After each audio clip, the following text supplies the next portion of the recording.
अच्छा जी, ये वीडियो शुरू करने तो पहले जेड़े मौजूद होते अज की वीडियो बनती पई है तो एक गंदम भीगी हुई गंदम है। ये देखो दो दो टोटे थी पई है। ये तकरीबन 2 तो 2.5 घंटे भीगी है तो उस तो बाद ये दो दो टोटे बसानी थी वेंदी है। ये चेक करो हो गई है। अस्सलाम वालेकुम टू आल संगत, क्या हाल है जनाब? ठीक ठाक हो? उम्मीद करें सारे भिरा ठीक ठाक हो सन। अल्लाह पाक सारे भिरावां दे माल जान इज्जत आबरू हर शे दी हिफाजत फरमाए ते अल्लाह पाक सारे मुसलमानां दियां बच्चियां दे नसीब अच्छे फरमाए। चेक करो जी पीछे पोजीशन दे पाओ माल्टां दा बाग ते विच ओ शीत वधियां। तां अज जनाब जुमेरात दा दिन आई, सवेरे सवेरे गए मंडी दे उत्ते। उत्थे जेड़े अपने फार्म दे उत्ते जनाब जानवर ज़िबा थी वने कुर्बानी वास्ते, तो उन्होंने जानवरों की परचेजिंग करनी आई। वो अल्हम्दुलिल्लाह असां दमानी नस्ल के 6 जानवर 6 संडे इंशाअल्लाह परचेज करके ते बाखैर व आफियत के नाल अपने फार्म दे उत्ते माशाअल्लाह पहुँचा। उन्होंने इत्थे छोड़ के ते निसियां दा नाल ग्रेजिंग दे उत्ते जो, क्योंकि तुहानू पता है दमानी ते टेढ़ा बकरा ये बहुत शरारती होंदा उस्ताद। तो वो इस वजह तो उन्होंने घर छोड़ आया भाई, उन्होंने उत्थां ही खतेसूँ, क्योंकि दमानी होंदा एडा सारा है लेकिन भेद यदी वधी होवे क्रॉस कर गंदा है। तो एक टेढ़ा बकरा, इन्हें दो चीज़ों का कदा इतबार नहीं करना, एक दमानी तो एक टेढ़े बकरे का। वो बंदा जिथे सोच खत्म थी है ना उन्होंने उतों शुरू थी है। तो अगे भी मेरे नाल एक सीन थी आई, उस वड्डी कजली भेद दमानी बना सटी आई। और ईद तू एक दिहाड़े पहले कुर्बानी तो यानी कि हज वाले दिहाड़े उस बना सटी आई। असा खाली खाली की रहा वो तां पता लगे भाई कलेर थी खलोती है। जेले निकली है तो ये कान ते दू कट सटिया। ये चेक करो जी माशाअल्लाह बाग दे विच ग्रेजिंग करैनियां वधियां। इस वजह तो ये जानवर बड़ा ही प्यारा लगता है। दो चीज़ां, एक फसल कमांदा है गन्ने का जिन्होंने आदन, उस फसल दे विच इस जानवर नू छोड़ दो वत भी नो प्रॉब्लम, क्योंकि इन्ना इं मूँह साड़ के तले खावना चारा जियां खानियां वधियां। दूसरे नंबर पर है अगर बाग, तो बाग दे विच भी अगर तुसां छुड़े सो तो इस जानवर की कोशिश यही हो सी कि मैं तले तले चार के ते अपना पेट भर गिना ओ परे वधियन बूटा नाल कोई दे वधियन।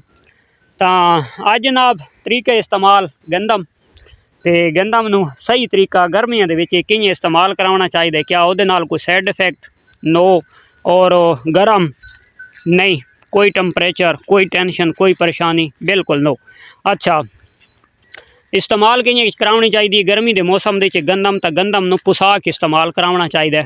तो कितनी देर पुसावनी चाहिए? कम अज़ कम कोशिश करो घट टू घट यानी कि मैक्सीमम 2 घंटे तो बहुत ज़रूरी है। अगर इस तू 3-4 घंटा तक अगर तुसा पुसा छुड़े दो ताल दी बेस्ट। अच्छा दूसरे नंबर तो जनाब गंदम का इस्तेमाल करावन भाई केड़ी चीज़ दे विच करा सकते हैं।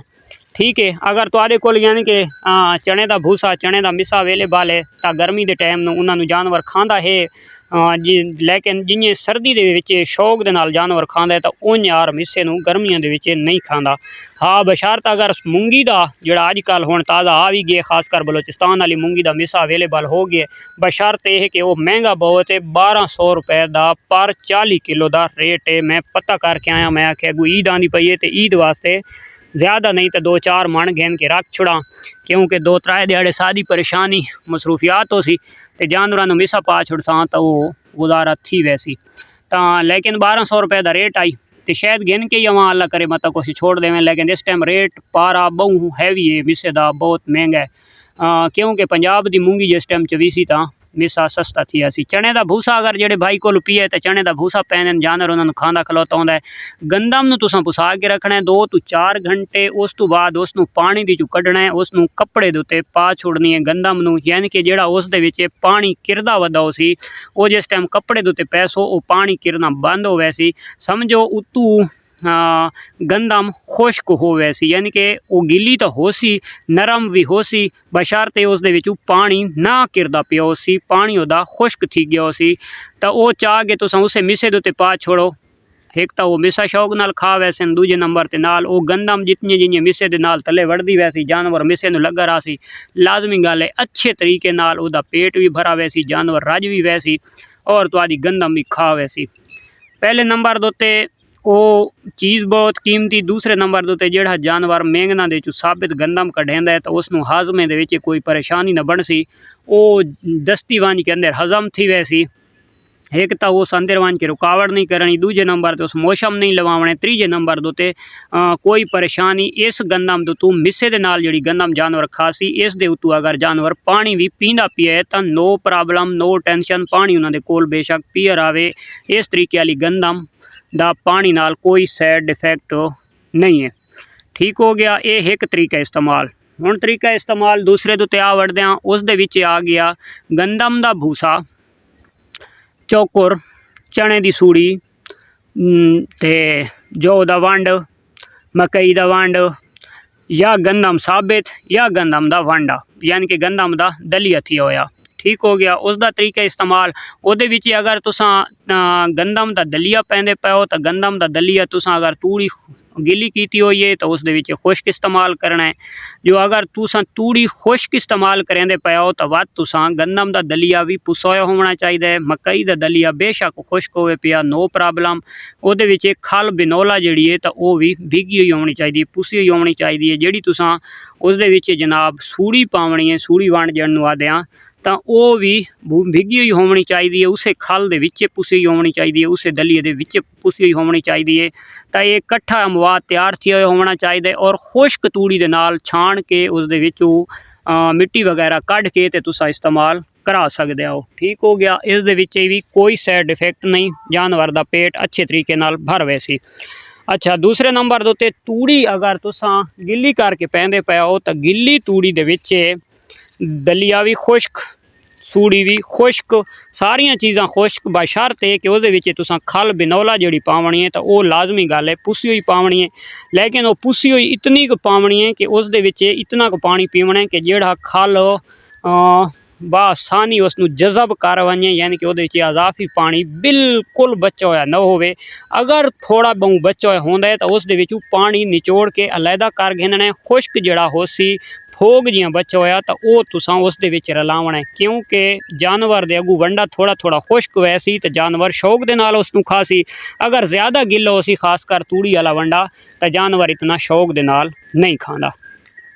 उस दे उत्ते जिहड़ा तुसां जनाब चौकुर पावना है तो वह तुसां खुश्क उत्ते धूड़ देवना है, उस दे नाल भी जस्ती खुश्क थींदा है। और दूसरे नंबर दे उत्ते जिहड़ा जौ है तो जौ दा अगर तुहाडे कोल भी नाल वंडा तैयार थियो है यानी सूजी वंड आखदे न, तो वह गर्मियों दे विच बहुत सारे फार्मर इस्तेमाल करेंदे न, तो वह भी तुसां उत्ते खुश्क पावना है।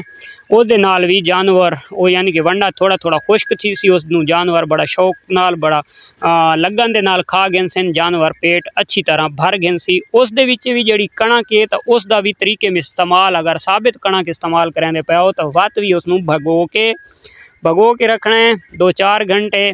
उस तो बाद उसनूं बाहर कढ़ना है, बाहर कढ़ के उहदे विचों पानी निचोड़ घेनना है, उसनूं कपड़े दे उत्ते थोड़ी देर पा देवना है। वो वैसी खुश्क थी के ते उस तो बाद तुसां खिला सकते हो।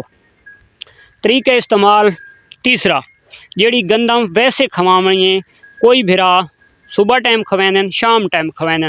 सब तो बेस्ट जिहड़ी होंदी है तो गंदम अगर सुबह टाइम खवाओ तो वत उस जानवर नूं यानी कि दोपहर लेट उसनूं साफ चारा देओ ताकि जानवर उसनूं खा के वो चगाली पूरी करे, जानवर दे वो बेहतर तरीके नाल अच्छे तरीके नाल गंदम नूं हजम कर वञे। लेकिन जिहड़ा सब तो बेस्ट तरीका है तो गंदम इस्तेमाल करावण दा तो वो है सेकेंड टाइम शाम टाइम गंदम खिलावण दे नाल जानवर बहुत ज़्यादा फिटनेस विच रहिंदा है, क्योंकि पूरी रात जानवर चुगाली दे विच रात गुजरेंदा है तो वो जानवर साबित गंदम भी कदां वास्ते नहीं कढ़ सकदा और उहदी गंदम हजम थीवण दे विच भी कोई परेशानी और कोई प्रॉब्लम नहीं आंदी। हुण आखिरी गल भाई गंदम कितनी मिकदार दे विच किस क्वालिटी दे जानवर नूं कितनी गंदम खिलावनी चाहिए है। पहले स्टार्टिंग जनाब अध पाइए तो शुरू करनी है, समझ आ गई है। गिल्ली करके पुसा के गर्मियों की डाइट है, खीरे जानवर दी बच्चे दी 5-4 महीना का बच्चा है तो उसनूं अध पाइए तो स्टार्ट करना है, थोड़ी थोड़ी वधा के उहदी पाइए डाइट बहुत ज़बरदस्त डाइट है। पाइए तो 1.5 पाइया होए पे या खैर है, इस तू वधावनी नहीं। 2 दांत जानवर दी यानी कि तुसां रेगुलर अगर खवेंदे पे हो तो वत तुसां 1/2 किलो शाम टाइम तुसां वो भी भगोई हुई खिला सकते हो। ते उस तू ज़्यादा नहीं खिलावनी, खुश्क भी नहीं खिलावनी, उहदे कोल बर्दाश्त नहीं थींदी। अच्छा खुश्क जेड़े जानवर नूं अलहदा सिर्फ गंदम खिलावनी है तो उहदा जेड़ा तरीके इस्तेमाल है, जेड़ा बिरा अगर सवेरे दी डाइट दी खिला रहा है तो कपड़े दे विच गंदम नूं बंध के पानी दी भगो के रख छोड़े, सुबह टाइम जनाब उसनूं बाहर कढ़ गिने, कपड़े दी बधी हुई होसी उहदे चों पानी ना निचोड़ना पोसी, डायरेक्ट गुठली बाहर कढ़ उसनूं खिलार दे, उतू पानी उहदा खुश्क थी वैसी गंदम चा के बकरा है छतरा है उसके अगे रख दे, नो परेशानी।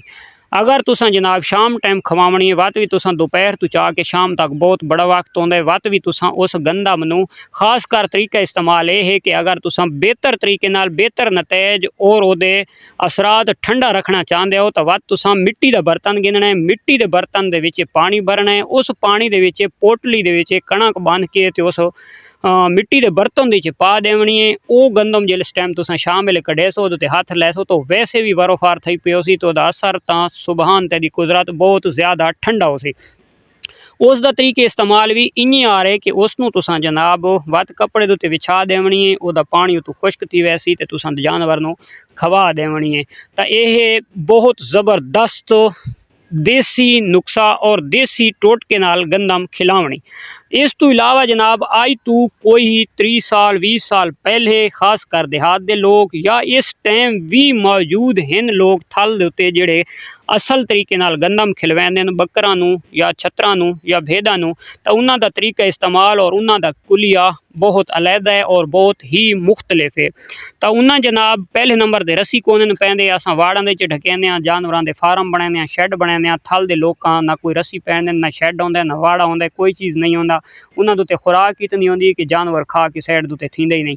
तो वो जनाब तरीके इस्तेमाल है गंदम दा, गंदम नूं जनाब ना तो पुसैंदे ना उस दे विच कोई होर उहदा फार्मूला करांदे, उसदा बहुत ही ज़बरदस्त है, ना कोई दलिया करवांदे। उस गंदम नूं उन्हां एक मखसूस जगह बनाई होंदी है, फर्श समझ गिनो या तले यानी कि थला समझ गिनो, तो उस दोते वो गंदम जमीन दोते वीट देन या फर्श बनाया होंदा तो उस दोते वो पतली करके वीट देन गंदम। खास कर 4 बकरे 5 बकरे 7 बकरे जितने भी हो सन तो वो अपनी सोच तो ज़्यादा भी खा वैसन तो वाती उन्होंने वास्ते प्रॉब्लम जानवर वास्ते नहीं बनती, क्योंकि ज़मीन तो जेड़ा जानवर भी गंदम चाहता है तो वह कदा वास्ते साबित अंदर नहीं खड़ेंदा, वो जानवर गंदम खा के अंदर खड़ेंदा है, चबा के अंदर करेंदा है, समझो दलिया बना के तो अपने अंदर खड़ेंदा है। तो वो इस टाइम भी यानी कि थल दे लोग इस्तेमाल करवाते पैन और उन्होंने जानवर भी अल्हम्दुलिल्लाह बहुत ही सेहतमंद होंगे, बहुत एक्टिव होंगे और बहुत ही फिटनेस दे विच रहिंदे हैं। ये अगर तरीका इस्तेमाल करना है तो वत भी इस दे विच भी ना गंदम पुसावन की जरूरत है ना दलिया कराने की जरूरत है, वैसे गंदम चाह के जमीन उत्ते सट गतनी है, साफ सुथरी जाद उत्ते या फर्श मखसूस एक जगह बनी हुई होवे या कोई कपड़ा होवे तो उस उत्ते भी तुम पा सकते हो, तिरपाल वगैरह टाट पैनाफ्लैक्स जो भी है, तो उस दे उत्ते ढेरी नहीं लावनी, पतली पतली करके पा छोड़नी है। पतली पतली दे उत्ते एक एक दो दो दाने जानवर चाहता वैसी और जानवर चबा चबा के अंदर खड़ेंदा वैसी, तो उस दे नाल जानवर दा ना तो कोई साइड इफेक्ट है, दस्ती तू पानी पीवे पिया नो प्रॉब्लम, जो करे पिया नो प्रॉब्लम, ना तो मोशन लग सन और जानवर उस दे विच ग्रोथ भी बहुत अच्छे तरीके नाल कर वैंदा है, तो वह साइड इफेक्ट भी बिल्कुल कोई नहीं है। ये हैं जनाब देहाती रवायती तरीके दे नाल बकरे छतरे नूं पालन दे तरीके, खास कर थल दे देसी लोकां दे। ते उम्मीद करने अज दी वीडियो सारे भरावां पसंद आसी, पसंद आवे तो लाइक शेयर कमेंट्स लाजमी मारना है। मिलते हैं इंशाअल्लाह नेक्स्ट वीडियो, तब तक दो इजाज़त, अल्लाह हाफिज़।